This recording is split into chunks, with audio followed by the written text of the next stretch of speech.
Hello students, good morning. How are you? All is good. So students, let us start our class. Take out your English book. So students, have you remember where we were? Please open your book. We are in chapter 4. So what we did in our last class? We completed drill work in last classes. We completed drill work and all new words and some exercise like word building idioms and also question answer we completed, and I gave you in our last class this one as your homework. कुछ students ने किया था और कुछ student ने करके भेजा, पर सबने नहीं भेजा. So I am going to repeat it. Okay, मैं इसको एक बार रिपीट कर देती हूँ आपको, बिकॉज अगर किसी को कोई कन्फ्यूज़न हुआ और जिसने चेक नहीं करवाया तो वो अपना करेक्शन कर लेगा. ठीक है. So students, write true and false for each statement. Statements दिए हुए हैं, उसमें क्या सही है. जो ट्रू है उसके लिए टी एंड जो फॉल्स है उसके लिए एफ लिखना है. So first is the poet felt like a king. तो क्या पोएट अपने एक राजे की तरह महसूस करता है? तो this will be true. So here I will write T. Okay. Then B the pot was lying on the grass. Sorry, it's not pot. Okay, it will be poet. It is only a typing mistake. Okay, here is not adjusted pot. It will be poet. The poet was lying on the grass and eating mangoes. Poet घास पे लेटकर mango खाता है. No, it's eating. He is eating और he और she is eating ice cream, है ना. जो हमारा फर्स्ट स्टैंजा के फर्स्ट लाइन में बताया ना, फर्स्ट लाइन में with a cherry on my ice cream lazing on the grass so green. तो क्या खाता है? आइसक्रीम खाता. तो this will be false. So here we have to write here F. Okay. Number C, the poet scared others with tadpoles. Yes, poet डराने को चाहता है ना. So this will be true. So we'll write here T. Okay. Next D, the poet did not like to ask for pardon. Poet को माफ़ी मांगना पसंद नहीं है. So according to the poem, he likes to asking for pardon ना. देखिए, picking mangoes from others garden, holding the ears and asking pardon. तो उसके फेवरेट थिंग्स में है ना कि दूसरों के गार्डन से मैंगो तोड़ना और अपने कान पकड़ के माफ़ी मांगना. सो दिस विल बी क्या होगा? फॉल्स और true. This statement will be false. So this statement is false. So we will write here F. Clear? Okay, next is E. The poet liked to race with his friends. Poet को पसंद है अपने friends के साथ race करना है. Yes, so this will be T. We'll write here T. Got it? Okay, next is F. The poet could whistle only the old tunes. जो poet है वो केवल विसल मीन्स हम बजाता है, केवल पुराने ट्यून्स ही बजाता है. सो देखते हैं एक बार हम लोग यहाँ पर. Whistling away the latest tune, not old tune. Here is latest tune और यहाँ पर क्या लिखा? Old tune. So this will be false. This is a false statement. So will write here F. Got it? अगर किसी ने कुछ mistake की होगी तो यहाँ से देखकर करेक्ट कर लेगा. This was your homework. This was your homework. कुछ बच्चों ने भेजा है तो उनका तो करेक्शन या जो भी चेकिंग हो गई है. जिन्होंने नहीं भेजा है वो अपना यहाँ पर से देखकर करेक्ट कर लेंगे. ठीक है. The poet like to listen to the bird singing. Poet को क्या पसंद है? बर्ड्स के गाने पसंद है. जो बर्ड गाती है वो पसंद है. So according to the poem we can see watching the birds flap their wings. Bird के फ्लैप उसे पसंद है, उसके जो वो विंग्स को फ्लैप करती है तब पसंद है. सिंगिंग तो बताया नहीं है. So this statement is false. So will write here F. Okay. So will write here F. Got it? Okay. Next is last. The sun made everything look golden. Sun की वजह से सब कुछ गोल्डन दिखाई देता है. Yes. So everything looks golden. So this statement is true. So we'll write here T. Got it, student? So let's move next exercise, that is use these words. In words को use कीजिए. So first is here, make sentence with the words and expression given below. जो expression और words दिए हैं उनको अपने sentence बनाना है. सो आप तो देख सकते हैं कि मैंने ऑलरेडी यहाँ पर बनाया हुआ है, पर मैं आपको एक्सप्लेन कर देती हूँ. आई होप आपको ये दिख रहा होगा, बहुत क्लियरली दिख रहा होगा. So I am going to over write by pen, because pencil से लिखा हुआ है मैंने. सो हो सकता है आपको प्रॉब्लम हो समझने में, देखने में, तो मैं इसे आपको एक्सप्लेन करते हुए इसे पेन से ओवर राइट कर देती हूँ. ठीक है. To curl up. To curl up का हमने मीनिंग क्या लिखा था? मतलब अकॉर्डिंग टू पोएम में हमारा कर्ल अप मतलब क्या था? कर्ल अप मतलब एक्चुअली क्या है, अपने आप को सिकोड़ कर, ठिठुर कर, एकदम ऐसे ठंड लगती है तो ब्लैंकेट में एकदम ऐसे चारों तरफ से मोड़ कर ब्लैंकेट को अपनी पीठ में भी लगा करके और ऐसे अपनी लेग्स को ऐसे मोड़ करके और आर्म्स को और लेग्स को एक साथ करके सोते हैं ना, उसे कहते हैं कर्ल अप. तो कर्ल अप मतलब होगा सिकुड़ कर सोना, है ना, सिकुड़ कर सोना. तो यहाँ पर क्या लिखेंगे, हमको अपने सेंटेंस में यूज करना है, मतलब एक अपना नया सेंटेंस बनाना है जिसमें क्या यूज करना है, टू कर्ल अप. तो मैंने यहाँ पर बताया है, तो बहुत सारे हम सिकुड़ कर सोना बहुत सारे वर्ड्स करते हैं. तो मैंने यहाँ पर बनाया, I just wanted to curl up and go to sleep. मैं सिकुड़ना चाहती थी और सोना सिकुड़ कर सोना चाहती थी. आई जस्ट वॉन्टेड मतलब मैं, जैसे मान लो कल मुझे रात को ठंड लग रही थी तो मैं क्या चाहती थी, मैं सिकुड़ कर सोना चाहती थी. तो क्या लिखेंगे, I just wanted to curl up and go to sleep, और सोना चाहती थी. तो यहाँ पर curl up, to curl up use हो गया. So write here, I am just over writing. Okay,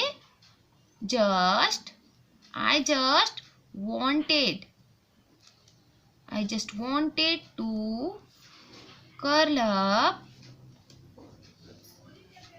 and go to sleep. आप लोग को डबल राइटिंग मत दिखे, इसलिए मैं जो इसका इरेज कर देती हूँ, पेंसिल वाला इरेज कर देती हूँ, जिससे आपको इजी हो जाए. Got it students? I just wanted to curl up. तो आप टू कर्ल अप को क्या करेंगे, अंडरलाइन करेंगे, जब बिकॉज ये हमारा वर्ड है ना, ये हमारा वर्ड है जिसको हमने यूज किया है अपनी सेंटेंस में. तो मैं क्या है, रात को मान लो मुझे ठंड लग रही, तो मैं क्या लिखूंगी, I just wanted to curl up and go to sleep. Clear? Okay, let's move next word, to scare. To scare मतलब क्या होता है, किसी को डराना, है ना. तो मैंने यहाँ पर वर्ड एक सेंटेंस बनाया. वैसे बहुत सारे डराने से यूज कर सकते हो, टू स्केयर बहुत सारे वर्ड में यूज कर सकते हो, पर मैंने यहाँ यूज किया, there is nothing that is going to scare you, कि वहाँ पर कुछ भी नहीं. जस्ट लाइक मतलब कल रात अंधेरा था और अगर मेरी सिस्टर या ब्रदर कोई बोलते हैं कि मुझे वहाँ डर लग रहा, तो मैं उन्हें क्या बोलूँगी, there is nothing that is going to scare you. वहाँ पर कुछ नहीं जो तुम्हें डराएगा, है ना, यही बोलूँगी. सो आई रोट हियर, तो I am going to over right, there is nothing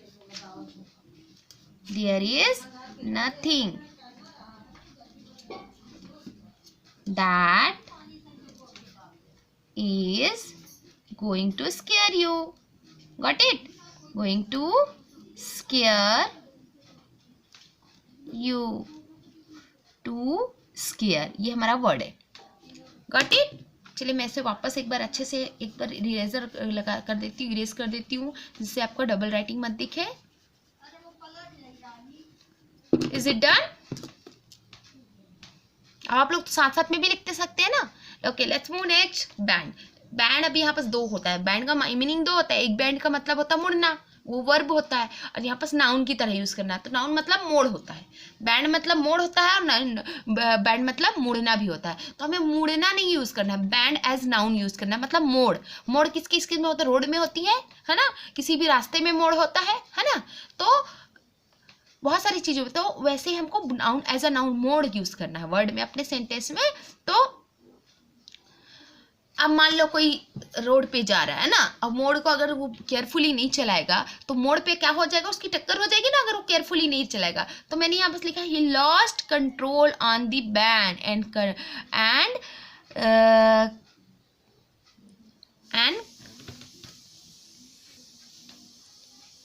crashed into tree. crashed मतलब टकराना, क्रैश मतलब टूट जाना, भिड़ जाना, भिड़ंत हो जाना। तो वह अपना कंट्रोल खो दिया और मोड़ में कंट्रोल खो दिया। एक मोड़ में जाके उसने अपना जो कंट्रोल मतलब ड्राइविंग करते हुए उसने अपना कंट्रोल खो दिया और किससे जाके क्रैश हो गया, एक पेड़ से जाके भिड़ंत हो गई उसकी या उससे टकरा गया। तो हम यहाँ पर लिखेंगे, क्या लिखेंगे, he lost control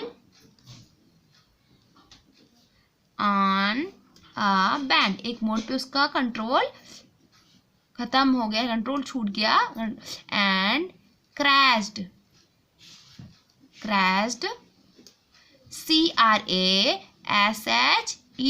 crashed into tree. Clear? एक पेड़ से जाके उसकी भिड़ंत हो गई है ना, वो अपना कंट्रोल खो दिया तो उसकी क्या हो गया, एक पेड़ से उसकी कहाँ पर कंट्रोल खो दिया, बैंड मतलब मोड़ में। तो यहाँ पर आप ऐसे अंडरलाइन करेंगे वो वर्ड को। Clear student? Next is to slip out. Slip out मतलब फिसल जाना, चुपचाप से निकल जाना, है ना, चुपचाप से निकल जाना या फिसल जाना। तो हम लोग इसको एज अ वर्ड यूज करेंगे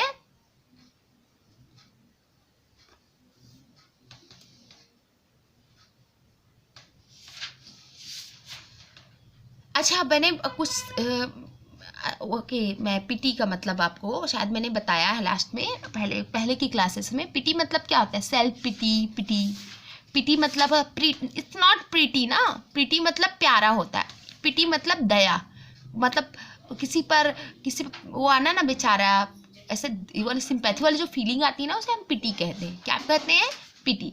तो मैंने यहाँ पर टू स्लिप आउट के लिखा है, seemed a pity to let it all slip out of our memories. हमारे बहुत ही दया आती है, क्या आती है, दया आती है जब कुछ चीजें हमारे याददाश्त से निकल जाती हैं। बहुत ही दया आती है, मतलब बेचारापन आता है, अरे बेचारे का पूरी याददाश्त चली गई या फिर उसका दिमाग से पूरी बातें निकल गई। तो यहाँ पर क्या लिखेंगे, सीम्ड पिटी, सीम्ड अ पिटी दया आती है, टू लेट इट ऑल सारी चीजें स्लिप आउट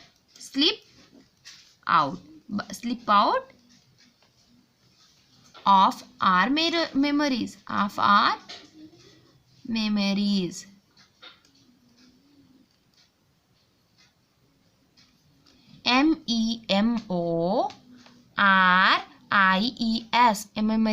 मेमोरीज मतलब हमारी याददाश्त से बहुत ही दया आती, जब याददाश्त से सारी चीजें निकल जाती। तो स्लिप आउट हमारा वर्ड है जिसको हमने यूज किया। Got it? Last word is asking pardon, मतलब माफी मांगना। आस्किंग पार्डन मतलब माफी मांगना। तो इसका हम लोग कैसे कई तरह यूज कर सकते हैं। मैंने यहाँ पर अपने वर्ड में यूज किया कि Rani asked my pardon for taking so much of my time. Rani ने मुझसे माफी मांगी मेरा बहुत सारा टाइम लेने के लिए। मतलब रानी ने मुझसे माफी मांगी किस लिए, क्योंकि उसने मेरा बहुत सारा टाइम लिया। तो हम यहाँ पर क्या लिखेंगे, कैसे लिखेंगे, रानी आस्क्ड माय पार्डन, मुझसे माफी मांगी, रानी ने मुझसे क्या किया, माफी मांगी, फॉर टेकिंग मतलब लेने के लिए, सो मच ऑफ माय टाइम, मेरा बहुत सारा समय लेने के लिए रानी ने मुझसे माफी मांगी। So here is that word is asking pardon, ask my pardon, both are same thing. ठीक है। So students, is it clear? ऐसे ही हम वर्ड्स बनाते हैं। आप लोगों ने हिंदी में देखा होगा ना, अपने वाक्यों में प्रयोग करो आता है ना, अपने वाक्यों में प्रयोग करो आता है ना, ये वही है। मतलब कुछ वर्ड्स हैं जिसे अपने वाक्यों में वर्ड, तो हमें इसके लिए कुछ बेसिक चीजें होती हैं वो हमें जानना होता है। एक्चुअली हमें सबसे पहले जो वर्ड का ना अपने वाक्यों में प्रयोग करना, उसको उसकी मीनिंग पता होनी चाहिए। जस्ट लाइक मैंने आपकी सारी मीनिंग बताई ना, टू कर्ल अप मतलब अपने मतलब किसी चीज में अपने आप को लपेटना है ना, या फिर सिकुड़ना। टू स्केयर मतलब डराना, बैंड मतलब मोड़, नाउन में मोड़ होगा और वर्ब में मुड़ना होगा, मोड़ना होगा, है ना। अब टू स्लिप आउट मतलब चुपचाप फिसल जाना या निकल जाना, ठीक है। आस्किंग पार्डन मतलब माफ़ी मांगना। तो जब हमें ये पता है तो हम उसको अपने तरीके से यूज़ कर सकते हैं। लाइक अगर माफ़ी मांगना है तो हम इसकी जगह बहुत सारे वर्ड यूज़ कर सकते थे। मतलब उसने मुझे माफ़ी मांगा कि मेरा टाइम लिया, मैंने उससे माफ़ी मांगी कि मैंने उसके गार्डन से फ्रूट्स ले लिए, उसकी प्लेट से फ्रूट्स ले लिए, मैंने उसके लंच खा लिया बिना पूछे इसलिए माफ़ी मांगी। इस टाइप के वर्ड्स हम बना सकते हैं ना। तो इम्पॉर्टेंट क्या है, जो भी हम जो वर्ड यूज़ करते हैं उसकी हमें मीनिंग पता होनी चाहिए। जब हमें मीनिंग पता होती है तो हम उस वर्ड सेंटेंस और मतलब ऑटोमेटिक हमारे सेंटेंस हम चाहें तो फॉर्मुलेट कर सकते हैं। So is it clear students? Now let's move next is listening. Listening means यहाँ पर कुछ लिसनिंग वर्क दिया हुआ है। तो एक्चुअली क्या होता है, अब यहाँ पर वर्ड्स दिए हैं। अब आप लोग सोच रहे होंगे कि वो लिसनिंग वर्क में ऐसे क्यों दिया है। तो मैं आपको प्रोनाउंसिएट करके दिखाती हूँ, आपको डिफरेंस देखना है, ठीक है। तो garden, pardon, garden, garden, pardon, harden, burden, वर्डन। तो आपने इसमें क्या सिमिलैरिटी दिखा? Garden, pardon, harden, burden, वर्डन। आप लोग देख रहे होंगे आर जो है वो साइलेंट हो गया है। Garden, pardon, harden, burden, warden, इसमें सब में आर साइलेंट है ना। तो आर साइलेंट होता है। कभी कभी कुछ वर्ड्स होते हैं जिसको हम सब प्रोनाउंसिएट, लिखा कुछ और रहता है, प्रोनाउंसिएट अलग करते हैं। जैसे गार्डन नहीं बोलते, इसको गार्डन नहीं बोलते, गार्डन बोलते हैं, गार्डन बोलते हैं। पर्डन नहीं कहते, पार्डन कहते हैं, पार्डन, है ना। इसी तरह हार्डन ने कहकर हार्डन कहते हैं, मतलब आर जो है वो साइलेंट हो जाएगा। तो इसको आपको 10 टाइम्स इसे रिपीट करना है। Okay, let's move.